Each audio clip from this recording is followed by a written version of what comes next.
Y'all know what it is. Hey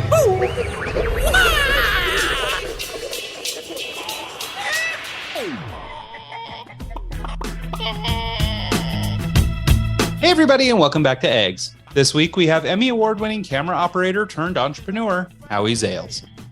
With more than 25 years of television experience, Howie created HJZ Productions in 2000 to address the need for professional sports broadcasting crew and staff in the New York market. Under his leadership, HJZ grew and became a nationwide provider of top talent in broadcasting and a multi-million-dollar organization.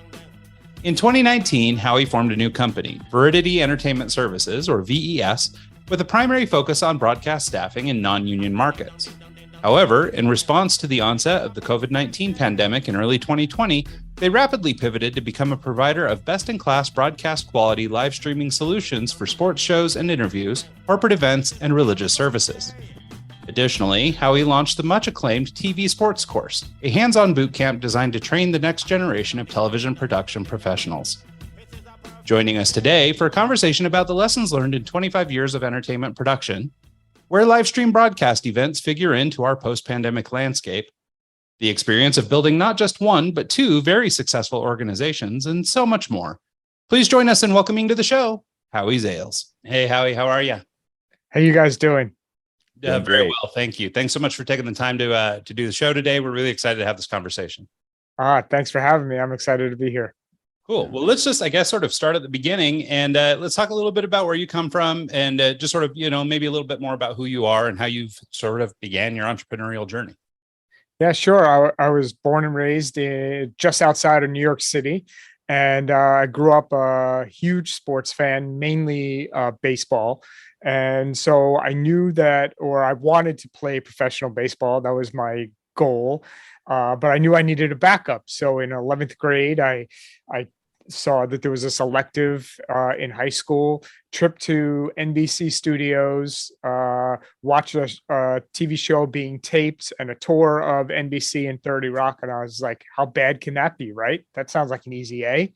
And immediately I fell in love with TV production. And I knew that in 11th grade that I had to combine my new love of TV and my original passion of baseball and sports into one. I grew up going to, Rangers games, Knicks games, Yankees, Mets. I always watched the camera operators. So I just knew right away that that's what I was meant to be. And I applied to colleges that had TV production programs. And that was kind of like the beginning. Nice.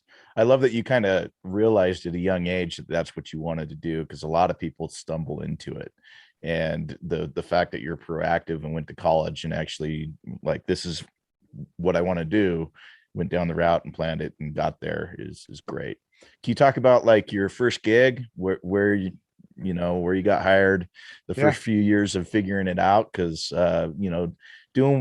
working with electronics and working with like audio and video and everything like that, there's a lot of like stuff that you have to learn on the job versus just college will teach you a little bit, but the stuff you learn on the job is the stuff that really matters. No, you hit the nail on the head. I started off as a production assistant on a small company on Long Island, and then I took a job shooting television news with a reporter in the field. I just didn't know how to get into television sports. So I was at this NBC affiliate in upstate New York for about a year. I learned a lot about shooting, how to shoot news and how to frame shots and all that. And then everyone knew that I wanted to do TV sports, and I would shoot sports highlights for the sports department as well. So one day ESPN called the newsroom and said they were doing a University of Vermont men's basketball game. They needed one more camera operator. Could they recommend someone? And so, absolutely. I'll be there at 10. I'll be there. Just tell me where and when, right? So I got that first job, and I met would become one of my mentors. His name is Ted. And that one job, because I did a really good job. I was a little clueless in what I was doing, but I gave 110%, became a second job, and then became a third job.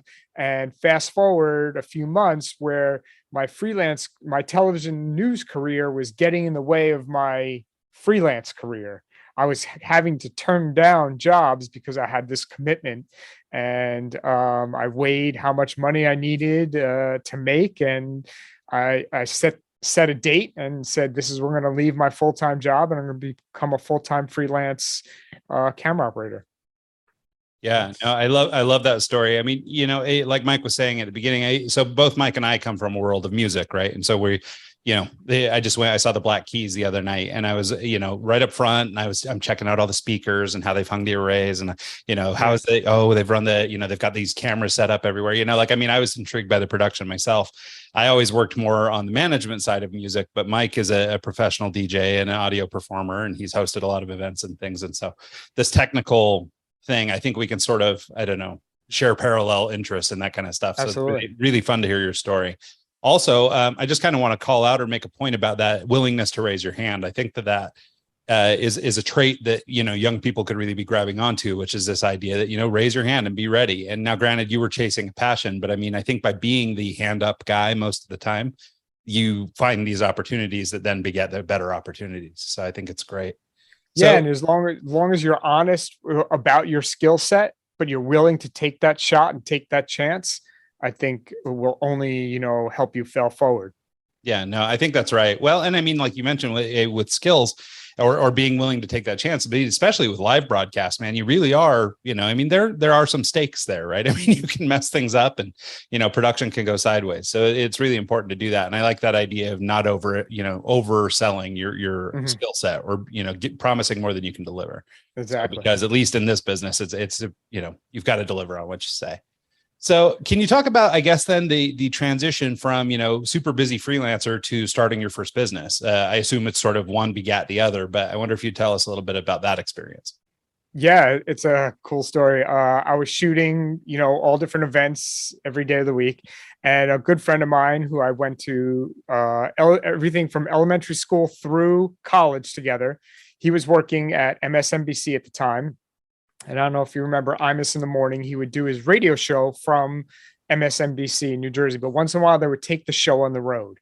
And he said, Howie, we're going to go do Imus's show at the Mohegan Sun Casino in Connecticut. Are you available on this date to help shoot the show? And I said, sure. And he said, do you have any friends? And he said, I need some camera people, audio people, some utilities. I need a whole crew. And I said, yeah, I could do that. And he said, can you make it easy for me and send me one invoice and just you pay everybody? And I'm like, ding, there's got to be a business idea there. And so I launched HJZ Productions, which became a TV staffing company where we would staff sports and entertainment shows. And we started off really small with just shows in New York, then New Jersey and Connecticut. And we kind of branched out and signed a union contract here in the metro area, and then developed union contracts fast forward to the present day in most cities across the country. Do you focus mainly on the professional and not the equipment, or do you also provide the equipment for the shows? So the equipment shows up on TV trucks. Okay. We can and have rented TV trucks before, but a lot of times most of the times we focus on the crew because the client will rent the trucks. So I've been down a live stream kind of like chasing that dragon for a little while, and I mean, like, it's essentially the same as doing this podcast right now. I mean, you got to worry about audio, you got to worry about lighting, the video, and everything. And granted, I'm using a little webcam, and you're probably using something similar at the moment, not a $50,000 camera. But what I found is that it's hard to develop clientele from the ground up that want to pay to where you can actually afford the nice equipment, and then go from there to be able to provide both the staffing and the equipment, because the equipment's not cheap. And so I like that you focused on the staffing and just training the right people how to do it. And then on that scale of things, the cameras and everything are provided by the client. I like that a lot. So. And we did that. That's how kind of my first company, HJZ Productions, that was the business model for that. With Viridity, our live stream business, we made a bunch of small investments over the course of time. And we do have a significant amount of cameras, equipment now for our live stream business. We have 25 contributor kits. They're high-end laptops with ring cameras, ring lights, USB microphones that we send out to people that are in our live streams. And the beauty behind that is there are computers, so we can dial into the computer through software once it hits the internet, focus the camera, white balance the camera, zoom the camera in or out, control the audio levels. And so it brings a much more professional look and feel to the person's camera shot, because the books behind them are not in focus. They're actually in focus, and they sound good.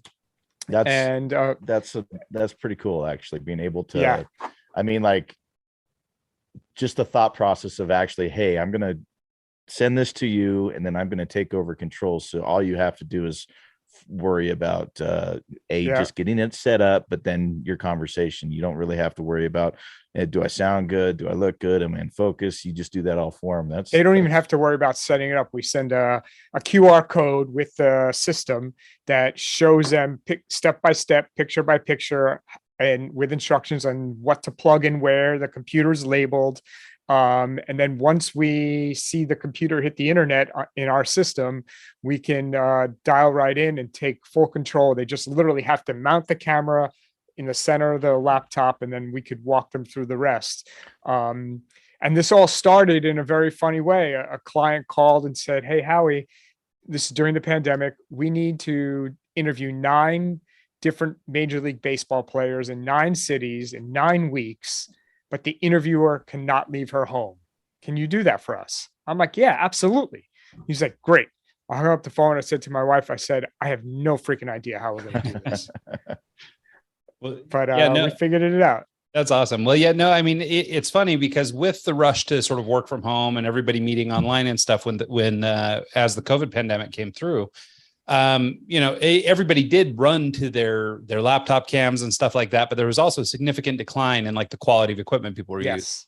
I mean, at least if you were in a corporate environment, maybe you have a nice camera in the meeting room or, in the conference room or something. And so you have decent equipment and decent sound for telecommunications and that. And now basically, as an individual, you have to become an IT professional and a camera guy and a lighting person. And, you have to try and solve all these problems on your own. So it's really innovative, this idea of sending stuff out, I mean, it seems like, for me anyway, it seems like a really smart solution to a problem like this. Obviously, I mean, we interview a lot of guests. We do them almost exclusively by Zoom at this point. And, and it's a little hit and miss what you get. Mm-hmm. We certainly don't have control over our guests' computers or anything. So we don't have that kind of control, but, it would sure be nice.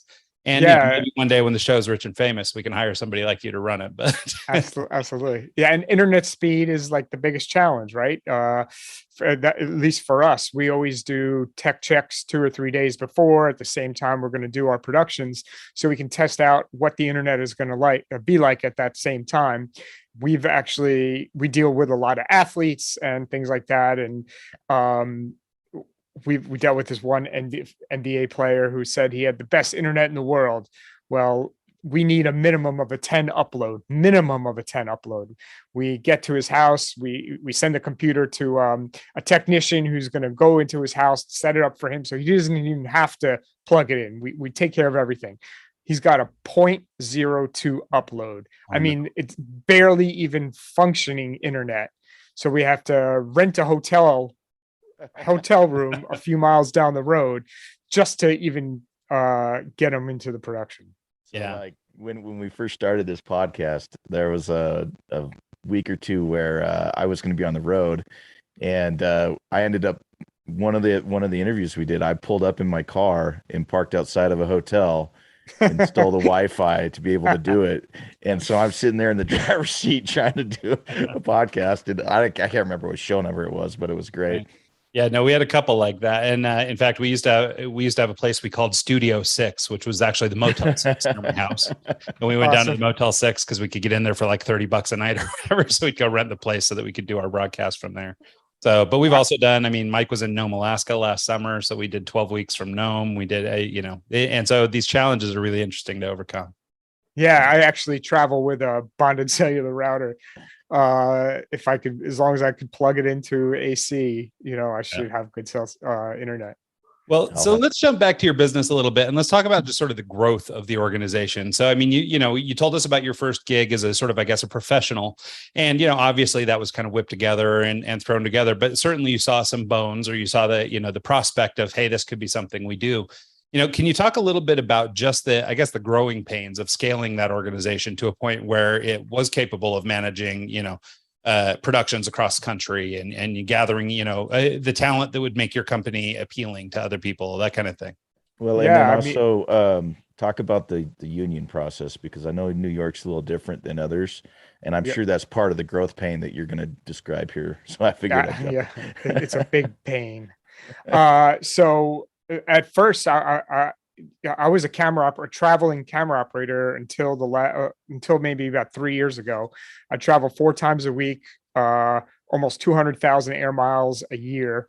So I was doing this business simultaneous to all that, and I was making a lot of mistakes. I was working through the night doing payroll, setting crews up.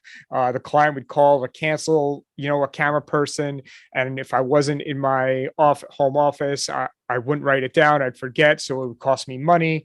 So I was making a lot of mistakes. So one of the big things that I did is I had to hire someone to manage the business side of the business, to kind of be my backup. And then I hired someone to run the hiring side of the business, because I just couldn't be everywhere and do everything without making mistakes. So once I kind of filled those two roles, our business kind of took off and really started to gain momentum. And that's when the union in New York came into play in about 2008, 9, 10, where we basically, our hands were tied. They said, if you want to continue operating, you need to sign a union contract. And so we signed a union contract with IATSE in New York. And basically it kind of made things a lot easier, because now these are the rates. Everyone gets paid the same. Where if you're a camera operator, these are the rates. If you're an audio person, this is the rates. And it made doing business a lot easier. We just have to abide by certain rules and let the clients know those rules. It's more expensive to do business these days because everyone gets their health and welfare and pension and annuity contributions, but they're employees and they deserve to get those.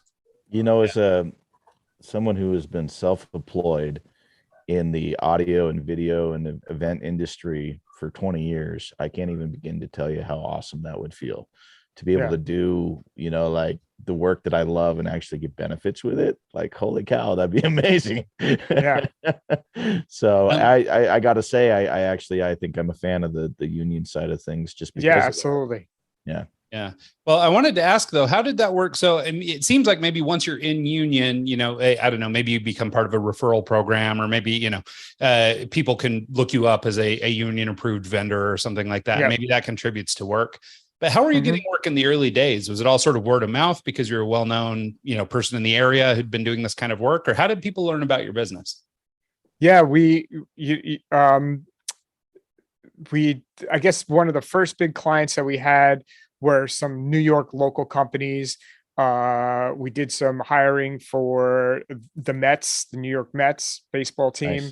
Nice. Then we got a client, the SNet, Sportsnet from Canada. So every time a Canadian hockey team came to play a US hockey team in the New York, New Jersey area, we would do the hiring for them. Because whenever there's a sporting event, right, there's always 2 feeds going on, a feed for the home team and a feed for the away team. 2 completely independent shows with the same amount of the home team always has more cameras, but the away show has a full setup, full TV crew doing their complete independent show. So our company would always handle the away broadcasts. Do you guys, can you tap into the same video cameras and the same? Yeah, to answer your question, on most sporting events, there are some shared cameras. Okay. Especially the visiting feed will take some of the home team's cameras that are in places where you can't fit two cameras. So maybe like down the left and right field, foul poles, or in the dugouts, there's only room for one robotic camera. So that's kind of a shared camera. But the away director cannot speak to the camera operator operating the camera. Really? Okay. Yeah. All right. So So they it's can't a say, little hey, bit of zoom in a, over here. Yeah. Okay. it's strictly under the guidance of the home team director. So you take that shot and like pray that the person doesn't move the camera. So it's not used all the time because of that. Huh. So That's actually kind of cool. I mean, like I nerd out about this stuff, so yeah. I'm sure our listeners could care less. But like, so you have two switchboards and two overlays and two, like everything you're doing, you may be sharing a camera here or there. How many people does it take to do like a video crew and an audio for like a baseball game? So each show has their own TV truck. Most of these trucks are $20 million trucks. There's typically on a baseball game, there's high home, center field, tight center, low first, low third, high first, high third, and then that's a minimum of 7 cameras. But then there's always usually, behind home plate, 1 or 2 dugout cameras. I think maybe a roving handheld camera. Now we're up to like 10. And then there's 3 audio people, 5 to 7 replay people, a utility or 2, the technical director, the video person. So close to about 20 something people. So are you handling all these positions, or are you only handling the camera operators? No, everyone pretty much that I said, everyone below the line, it's called the director, but below the director on down. That's awesome. I mean, so Yeah. so each game, well, I'm sure you do more than just games, but Yeah. you're managing up to 25, 30 people. Yeah. We did a golf event a few weeks ago. We had almost 60, 70 people working for 5-6 days straight. So that's incredible to me. So like logistically, when you show up with the roaming camera, for example, do you set up, how does that work? How does the wireless go? Is it all tied in with the truck? Is it tied in? I mean, like that, yeah. I'm nerding out. I'm sorry. No, it's all good. There's depending on how many cameras there are, like let's say I always do the Kentucky Derby every year for NBC. So there's 1 or 2 companies nationwide that handle RF coordination, and the company that NBC uses is called BSI. They show up with a tractor trailer truck with a pole that is maybe 50 feet high. That's a big antenna, more or less, and you can go anywhere around the horse track because you have on the back of your camera you have a pointer that is a transmitter, and there's different receive sites around the track that receive the signal. Okay. And based on where you are is which receive site is being used. That's it. In a nutshell, more or less. Well, it's like a directional antenna for wireless mic, same kind of thing, but on a bigger scale. So yes, that's pretty cool. Yeah, that's really cool. All right. So can we talk about too? So as your organization scaled, obviously now you're managing these, like you were just talking about with the golf event, you were managing 70 people plus or whatever. I mean, certainly your productions didn't start that big. So can you talk about just some of the hurdles that you encountered in trying to staff and trying to find like people you could rely on, believe in, had experience with, those sorts of things? Like, because I know that hiring is a real challenge, and you said you filled that role pretty early. I mean, I think for a lot of people, they sort of plan to do the hiring on their own for a long time, especially in a young startup. So I guess, how did you know to do that? And like, what kind of person is this hiring person? Like, are they a technical person that knows how to hire technical people, or were they vetting these individuals in some way? Or like, how does all that sort of staffing work? Yeah. So, we have 2 sets of people, right? We have like the core team and then our freelancers. So the core team is someone that's really close to us. And when I say us, my wife and I run our businesses together. So she's one of the core members, and one other person. This person is like a close friend who we've known for a very long time, who I would trust my life with. And then there's the freelance side, the freelancers, and we hire union people. We have to hire off the union list, but then there's basically, from knowing these people so long, I know the skill sets of a lot of the people that we hire. And then for the newer people and some of the people I don't know, I rely on a few trusted crew members to give me the lowdown on the skill sets of some of the people. And then I always speak to the producer and director of the show, or the client, whomever. Hey, were there any issues on the show? Is there someone that I should look out for? Is there someone that did a really great job that we should be hiring more? So I'm always looking for feedback from the client on who to use more or who to use less. Yeah, I think that's really smart. Do you use, so you said you have to hire union talent. Do you have to do that like even when you're, let's say you're working the Kentucky Derby and you've got a crew down there or something, or a golf tournament out of state? Do you hire local, or do you bring everybody from New York for the events? So for NBC, I'm just, for the Kentucky Derby, I'm just one of many camera operators. Yeah, that is all fully unionized. People travel from all over, but yeah, it's union. Everything is pretty much unionized. Okay. Yeah, no, I was just curious how that worked when you're, scaling to an out of state kind of reach. Mm. Yeah. So there are some states that are not non-union, or some cities that are non-union, but the bigger, larger cities across the country are everybody's unionized at this point. Yeah, that makes sense. So as your company continued to scale and you guys started doing bigger and bigger productions, you decided to start this new company, the VES, or Viridity Entertainment Services. You did that sort of initially to deal with these situations where you were staffing in non-union areas. So do you mind talking a little bit about, I guess, the innovation, and then let's get into the pivot? Yeah. So we decided to start another company to hire crews in non-union markets, and also offer our clients that were coming into our union markets a service where, and especially in New York, because there's a lot of employee laws where if you're working in the New York metropolitan area, you have to be trained in sexual harassment. You have to be trained in workplace harassment. All these different laws that are in effect, that if you're traveling in and you don't have the certification, the client could be liable for a lawsuit from the state of New York. So what we were saying was, you let us know who you're bringing in. We'll handle the payroll. We'll train them, obviously for a fee, and we'll train them, monitor it, and make sure it's all taken care of. And that way we take the liability off of these companies. Yeah. Okay. And then COVID happened. I was going to say, from that period, it wasn't long before COVID happened.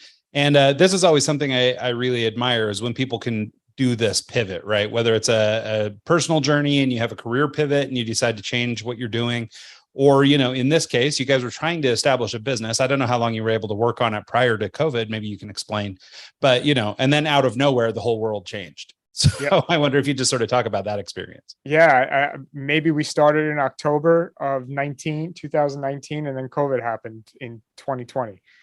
So I knew that live streaming was out there, right? I didn't know much about it at the time in March 2020 when everything got shut down. And then my first company, HJZ Productions, was hired by West Point to produce the graduation of the cadets, which was going to take place in June. We hired everybody from the producer to the director to the technical crew, everyone involved. We rented the TV truck, everything. So when I was speaking to the director, who he wanted for his technical director, he said he needed his guy, Jamie. And I said, and Jamie, he gave me Jamie's contact information. And I'm like, well, if he lives in New York, I got to know who he is. And I had no idea who this guy was. And he had an 818 area code. And to me, that meant he lived in California. And I'm like, why do I want to bring someone in from California when all of my guys in New York are sitting home not working for the last 3 months? And he's like, I got to have my guy. So something in my gut said, trust this, go with your instinct, follow your gut, don't put up an argument, just go with it. So I meet this guy, Jamie, we bring him in to do the show. And it turns out he was on the forefront of live streaming. I picked his brain. I got all the information I could possibly get out of him. And then I taught myself a ton of stuff based on what he had taught me. And he's one of my closest friends to this day. And then I went to the rabbi at the temple where I belong. And I said, you know, you're not going to be able to do services the way you normally or have done them. We're going to need to live stream it. And we went out and purchased cameras and all the equipment necessary to live stream the services. He was one of the only temples in the area or in the state for that matter that was able to live stream so early on. And while we were setting up the temple, I got that call from that client that I had told you about earlier that they needed to do all these interviews. That was the beginning of the company. And that one job and that one idea at the temple turned into a lot of different live streams, from concerts to cooking shows. So I mean, this is like the story of the right place, right time, right scenario. You know, like you met the guy A, and he kind of got you the insight on the streaming tech, and then COVID happens. Because of COVID, you are able to take that tech and apply it, and then you're applying it in your temple or religious services, and then the person who's going to pay you the big bucks for it reaches out about it. I can't tell you how many times weird stuff like that has happened to me where, you know, I'm learning this tech and all of a sudden I have to apply it in real life, or this happens. And, you know, I did a few medical live streams in Utah, and I'd never done them before, but the fact that I had this podcast going, I was able to apply what I was learning with the podcast and how to, you know, handle the audio, the video, and all the different moving parts, and be able to get it mixed down through what was the software you were using at the time, Ryan? What was it called? We use vMix. Okay, yeah, we were using Wirecaster back then. Wirecast, okay. But we were able to do overlays and do all the different things that you know make it look professionally produced. And it was literally, you know, a webcam and the software, and just being able to, I don't know, it's just a really cool story, and I like how you were able to pivot like that so quickly, and the fact that you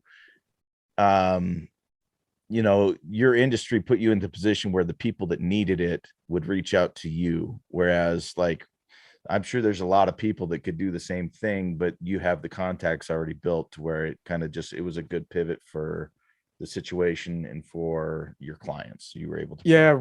One thing I was taught very, very early on was like, take every phone number, every business card.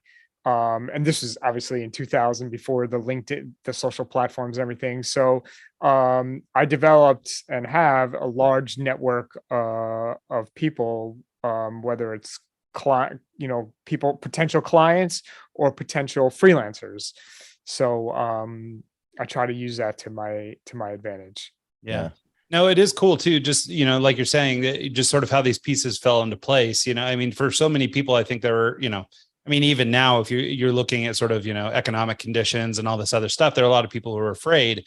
But truth be told, it's probably going to be an opportunity for some people. Like this is going to be where somebody starts at the bottom and then they grow exponentially when things return, or, you know, whatever. So, I mean, to be able to catch a wave or sort of catch a trend, you know, early, because what's interesting is, so, I mean, live streaming obviously existed prior to COVID.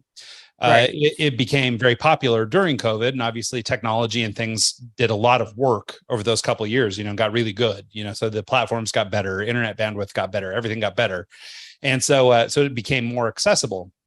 And so, but now it's, you know, it's a very serious part of our, you know, television production landscape, right? I mean, they've always done remotes and things like that, but now they can do things so much, you know, cheaper because the technology leveled up. They can, you know, instead of having to send a whole crew, they could hire a company like yours to just send a package out and manage this interview, for example. And so I think it's really interesting how the business, I guess, you know, sort of not only grew, but then also sort of compressed, you know, and became a more I guess, organized or coordinated system that will now level up the type of production we used to do. Right now, you don't require a camera operator and a sound guy and a boom operator and all this stuff. Now you can just do it with a laptop and a camera and still get more or less production quality results. Yeah, I mean, it can be done both ways, right? So, like how you just explained, we can do shows that way. We've done it with athletes in their hotel rooms with our contributor kits. Or we did, for example, we just did a show, corporate event 2 days ago. We handled the part in New York City, but there was a part that was in Amsterdam. We had 3 cameras, a lot of lights, a lot of audio. This broadcast could have aired on network television. That was the quality of it. It was expensive to produce for the client and put on, but it was still ultimately a live stream. It was live streamed over the internet from New York to Amsterdam and then globally out of Amsterdam. Well, and you see it too, especially now with conferences. And, there's all these conferences now that, went remote during COVID. Then they've come back out, but they've kept this remote component. Right. So there's this thing that seems to be following a lot of the conventions anyway, is that they do these productions now. Right. And, if you're an event operator, maybe if you have a giant event, you would have had the stat or had the money to pay for something like a full blown television production crew. But nowadays, you could really simplify that operation or make it, I think what I like about it is that it's so accessible even to smaller organizations. Right. I'm sure, with union pricing and everything, it kind of is what it is, maybe in your world, but it does seem that the technology has facilitated something that is now more accessible than it was prior, because pre-pandemic, the MO would have been, hey, let's send a crew out, bare bones. We need a sound guy or an audio mixer. We need a cameraman. We need somebody to help put up a light, these kinds of things, so there would have been a requirement for that crew just, only a few years ago. And now, even if that's still the optimal, now we've got these other options, I think, that make it more accessible for smaller organizations. Obviously you were going to your temple, so I imagine you didn't probably go full blast on those guys. It was probably, what they could afford and that kind of thing. But for other churches or other organizations or youth groups or whatever, now there's an option, right? They can share their message with the whole world using these technologies and the things that were sort of born or I guess sort of fixed during COVID.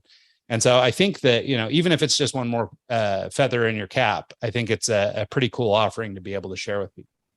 Thank you. Yeah, we've worked small, cheap events, low cost events, but still giving it a production value, a very high production value, to very, very, very expensive events, giving the same production value. So to your point, it doesn't matter if you're a big or small company, how much money you have, there's still a way to achieve a certain production value and make it look a certain way. And there's something about that. And I assume part of it is because of your background in actual production. Like, you're not a guy who just came in as a dreamer. You're a guy that did the work, right? And Mike is sort of that way. And he and I used to have a concert production company, and we'd put on concerts and stuff in Arizona and Idaho. But our shows always had, because of Mike's music background and in the DJ realm, we always had the coolest lights. We always had the best sound. We always had all the cool equipment, right? So even for these little, garage band, punk band that, no one will ever hear again, those guys got the same kind of production that somebody at a much bigger venue or a much bigger name would have had. And so it was really a fun thing, because part of the allure was coming to work with us as professionals, just because that was our ethic, right? That was just our way of doing it. That's awesome. And so it sounds like that's sort of your realm too. You're a consummate professional, and I'm not going to give you short shrift just because the package is inexpensive or just because you can't afford high dollar. How can we make the best of this, production, whatever it is? Right. Absolutely.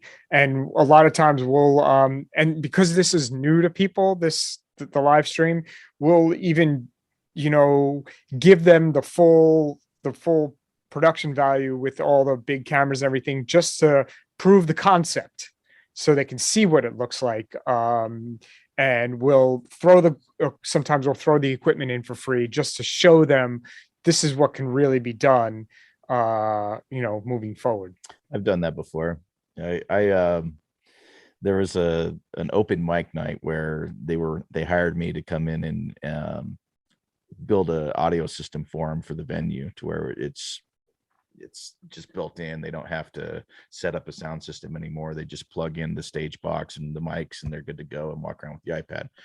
And so they had been doing their open mic night for like 3 or 4 years, and I got the sound system installed. And then the first night that they had the sound system, I brought in lighting, and I did like a big kind of just, it was St. Patty's Day, so it was like Nice. did big lights, did big, I recorded it for them. We had a photographer come in and capture it. And I was like, this is the difference between, like just setting up a speaker on a stand and actually producing an event. And this is what you can get in return. And everyone still talks about that night to this day. Granted, they don't have a budget to do it every time, but it was Right. it was one of those things where it's like, this is what you could have if you want to apply yourself a little bit more. And Right. I like doing that just to like kind of open their eyes a little bit. Like, if you just do a little bit more, you can have a little bit more, and sometimes it works, and sometimes it's just a one time off good event. And so Right. yeah. Well, and I think as like an ethic or a moral there, right? I mean, there's so many people who, and maybe it's not as popular now. Maybe I'm too old to know what's the deal now, but I was always a believer in sort of giving freely of myself. And I would give people sort of that try before you buy. I know now everybody wants to be paid for an internship and all that kind of stuff, but being able to offer a little extra or give a little more, and sometimes at no cost, or maybe even a little cost to yourself, usually does, I guess, show for how you are, right? It's sort of a, shows your ethic that you're a go the extra mile kind of guy. So I think it's pretty valuable. I wanted to talk to you, Howie, a little bit more. You mentioned earlier in your story about trusting your gut and basically making an assumption that you were, this is the right decision. We're going to go forward. You illustrated trusting your gut again a second time, as you made the pivot into this live streaming realm. So I wonder if you could just talk about your experience in trusting your gut and like how that could maybe be passed along as sort of like an ethic, or maybe something that people could install in themselves, to maybe develop the confidence required to do that. Because I think so many people, I mean, obviously we've all heard that type of language before, right? Trust your gut, go with your gut. We've all heard this type of stuff before, but I think it's a real challenge for a lot of people who A, aren't secure in themselves as an individual, or B, aren't secure in themselves. Maybe they don't think their work's as good as maybe it really is, or maybe they come off better to others, but they're really hard on themselves or whatever. So for those kind of people, it might be a real challenge to, I guess, go with their gut. And so I wonder if you talk a little bit about just sort of what it was in you that allowed you to take that. And maybe it's just, willingness to take risk or whatever, but I wonder if you could elaborate on that at all. Yeah. I'm not a huge risk taker, but I know that if you hem and haw trying to make a decision, writing down the pros, writing down the cons, it take forever. And the opportunity to make the decision will pass you by. So that's what I do. I just have like this inner feeling inside when a major decision comes about that I make it. I don't spend a lot of time on, what to do, which way to go. I just make the decision and live with it. Well, and tell me if this resonates with you, because I think so. I mean, I'm not in video production specifically, but I work in advertising and design, and I've spent my whole life as a designer and artist, and have grown to like, high level creative director at this point. And I know for me, when it comes to things to do with my work, like I have confidence in that, right? I'm a professional at that, and I feel very good about doing that. And sometimes I think that skill set can transfer to other things, right? I have this maybe outsized level of confidence in my ability to do X. And so just, it comes sort of naturally to just kind of go with something, right? Because like I'm confident, I trust my judgment. And in your case, you're a 25 plus year vet as a cameraman at this point, camera operator. And, so you too are highly skilled, highly, whatever. And you came into your business as a highly skilled individual. And so I wonder if maybe that development of skill is part of what lends to your ability to go with your gut, so to speak. It could be. And I would always find, over the course of my career, I shot hundreds and hundreds of football games, and a lot of other events, a lot of 22 years of Kentucky Derbies. And part of my success is putting myself in the right place at the right time to get the shot or to get the replay of the touchdown or the winning horse or trainer or whatever. So I think maybe that is all intertwined in terms of like trusting my gut, whether it's putting myself in the right place or trusting my gut to make the right decision. Right. Yeah. So maybe it's a little more instinctual even than a decision to trust your gut. And maybe this is the, I guess, sort of creative part of the brain, right? Like you're sort of anticipating what might be coming next. Cause I mean, Mike made the point earlier, but I mean, it really even ties to your sort of entrepreneurial career and being able to be in the right place at the right time and sort of see what was coming down the pipe as far as what video production might look like during COVID. Right. None of us like to talk about it or ever bring it up, but in the industry, as far as like audio, video, lighting, there's always those, oh crap, I forgot this, or oh crap, this happened, or oh crap, it's raining and we weren't prepared for the rain, or this or that. In a 20-year career, you've had to have a few of those moments, and no one likes to talk about it. I'll tell one of mine real quick. I had a 30 by 30 foot light roof with a bunch of moving heads, a bunch of speakers hanging off it, all that fun stuff. And I got everything set up. I go to plug in the light controller and I forgot a 5-pin to 3-pin DMX adapter. And so I had everything set up, everything dialed in, DMX channels set, and I couldn't connect it to my controller. And luckily I had a buddy that was close by, brought one over. We were able to program, get it saved today kind of thing. Have you ever had any experiences like that where it's like you show up and camera's broken, or truck doesn't have the right thing you need in it, or anything like that? I don't remember the shoot, but we showed up to shoot an interview and we had no tape in the kit. That was before actual digital. Yeah, we had no videotape. It's without a doubt. And we have this big press conference coming up next week, and we're shipping out of a lot of equipment. So all day I've been going through my mind, what am I forgetting? So we don't have one of those moments. It's definitely happened, and I do everything possible to try to make that not happen again. Well, and that's one of those. I mean, like when it's your first 2 or 3 years, stuff like that's going to happen. I remember one time I showed up to it the very first year, second year I was DJing. I showed up to a gig and I had I was going from 1/4-inch jacks to XLR into the amplifier, and I didn't have it was RCA to 1/4-inch into the amplifier, and I forgot those cords. And you can't power the speakers without the amplifier if you can't get from the mixer to the so I ended up cutting a speaker cable in half and then sticking one end in and taping it on, and it worked. It got me through the thing. But when you make those mistakes are what makes sure they don't happen in the future. And after 10 15 years of doing it, you're going to have a few of those mistakes, and those mistakes are what's going to make you a professional in the long run if you stick with it. And whenever I talk to someone in the industry that actually works with equipment and works with the tech and cables and this and that, I always ask that question, because we've all done it at some point. We've all done something stupid. I always overpack. I'd rather have more than I need than not. Redundancy enough. Is key. I mean, I'll have 3 or 4 of the same cord just in case you get a short or you have a problem or this and that. And it's stuff you learn over the years of doing it. So absolutely. Have you ever had any as a camera operator, have you been like sidelined and been tackled? I've been in the hospital 3 times. I've had really? 1 in college football at Notre Dame, 1 in the NFL, and I have no idea where I even was.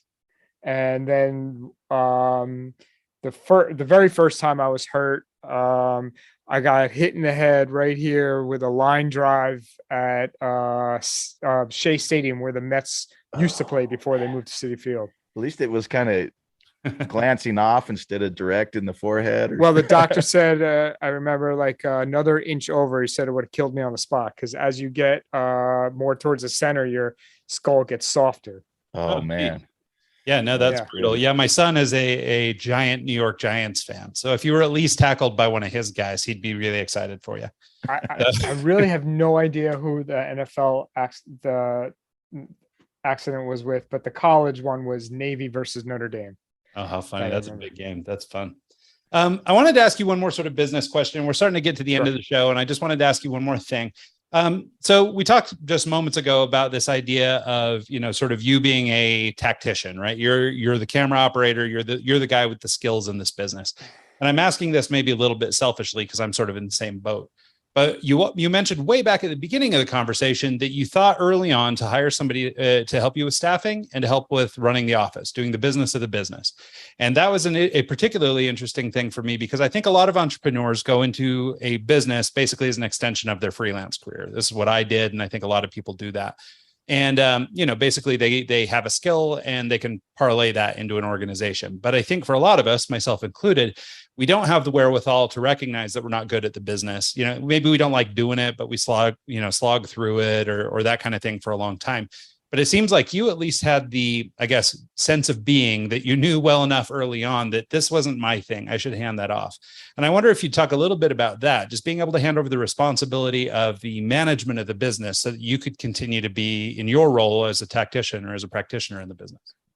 Yeah, that it took a lot, right? Because trusting someone with your money, finding the right person. And the person that we hired, Lori, who's like my second wife, happened to be one of my wife's best friends who worked in finance before she left that job and had kids and everything. So she was like the perfect person for this. She wanted to work from home, which this is what the job required, was able to provide, and not be 100% full-time, but just about full-time. And so she was a perfect person and way smarter than I am with numbers and things like that. So it just made perfect sense. And since she was so close to my wife, we felt that we trusted her 100%. Yeah. Well, and I think that that's critical, right? That ability to trust, because I mean, especially if you're going to be the tactician, you're going to be not watching the ball necessarily minute to minute, right? You're going to leave this in the hands of somebody that you trust. I happen to know of a family business that, did something like that, where it was entrusted to somebody else who turned out to not be that trustworthy. And while, the tactician was out doing his work, the business was on fire behind him. And, so he didn't know until it was too late to fix the problem. And so, yeah, I think that trust is critical, but I'm also just really interested in that idea or that willingness to find somebody to do that, or I guess to have the knowledge that you needed to do that, because I think especially for a lot of, solo operators or young entrepreneurs, that are maybe going into or starting a business based on their skill or their craft. It seems like there's also this sort of scarcity mindset, I guess, where it's like, I don't really have enough money to pay me and you, so I'll just do it all. Right. Mm-hmm. And so just sort of naturally the inclination is you don't hire anybody, you don't get the help, when in reality, by having the right person in that position, you're now better able to go find work or to set up more operations, or in your case, plan more events or whatever it is. And so I think it's really a good insight, especially for people who are maybe in this situation to, think about those early hires because they're so critical. Well, I had a business coach that also taught me, stay in your lane, do the 3 to 5% of what you're good at. And if you're working in the business, you're not working on the business, you just gotta kind of stay kind of flat, right? You got to be working 3 months ahead of where you are now. Otherwise, when those 2 and 3 months come, you might not have any business. So I try to, although I'm involved in the day-to-day, I try to be working on the business as much as possible, not in the business as much as possible. Yeah, I think that's right. And I think it's a challenge for a lot of people, because it is the inclination to be working in the business. I know that, I've been doing this for 20 years and I'm still really bad about it. So I can relate. But when I say to, Jen and Lori, you guys handle it, I don't even want to know about it. It's not, I'm not being rude. And it's not that I don't want to know about it. I feel like I don't need to know about it. Right. Well, and with your wife in place is like if she's kind of looking over her shoulder a little bit, it's a little bit easier for you to kind of step back and do the other side of the business. And whereas, I was going to say that too, in the case of having a partner or a spouse involved in your organization, I mean, if you can basically trust them with anything, And, Right. and the incentives are sort of aligned, right? I mean, if you can't make the house payment this month, then we both lose our house. So we're both on board, So, so I think and that's she's way smarter than I am. So, Yeah. and I know I'm not past a certain time of day. We try not to talk about business, just because it makes life easier. Yeah, that's good. True. Well, cool. So we're getting down sort of to the wire here. Do you want to take a minute and just sort of let people know where they can learn a little bit more about you online, maybe engage with you in person via, social platforms or wherever you may be active, and also just how they might engage with you in business if they chose to? Yeah, sure. You can reach me on LinkedIn at Howard Zales, Instagram at Howie Zales. My website is howiezales.com, and then each business has a website off of howiezales.com. So that's the best way to reach me. Cool. Perfect. I love it. Well, thank you so much for taking the time to do this. We really appreciate it. Thank you, guys. I'm super grateful. Yep, absolutely. And thanks so much to everybody who tunes into the show this week and every week. And we'll see you guys next time.